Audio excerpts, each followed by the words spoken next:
கொத்து கொத்தாக. அது என்ன கொத்து கொத்தாக? வேதாகமத்திலே சில காரியங்கள் அநேக காரியங்களை வரிசையாக உள்ளடக்கி சொல்லப்பட்டிருப்பதை நம்ம பார்க்கலாம். அப்படிப்பட்ட காரியங்களை நாம் கண்டுபிடிக்க போகிறோம். நான் இருப்பிட வசனங்களை மாத்திரம் சொல்லுவேன். அந்த வசனங்கள் எந்த வசனத்திலிருந்து எந்த வசனம் வரைக்கும் அப்படிங்கிறது மாத்திரம் சொல்லுவேன். அது என்ன அதிகாரம் என்பதையும் எந்த புத்தகம் என்பதையும் நீங்கள் கண்டுபிடித்து அது எதை பற்றி சொல்கிறது என்பதை நீங்கள் பதிவிட வேண்டும். சரிங்களா? இதுதான் இந்த நாளில் கேள்வி.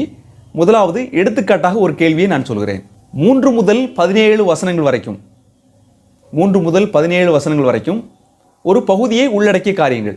சரிங்களா? இந்த 3 முதல் 17 வசனங்கள் வரைக்கும் கொத்து கொத்தாக அப்படின்னா ஒரு பகுதியை கொத்தாக உள்ள இருக்கும். அது என்ன அப்படிங்கிறத கண்டுபிடிக்கணும். இப்போ நான் கேட்ட இந்த கேள்விக்கான பதில் என்ன அப்படின்னு சொன்னால், யாத்ராகமம் 20ஆம் அதிகாரம் 3 முதல் 17 வாக்கியங்கள் வரை. சரிங்களா?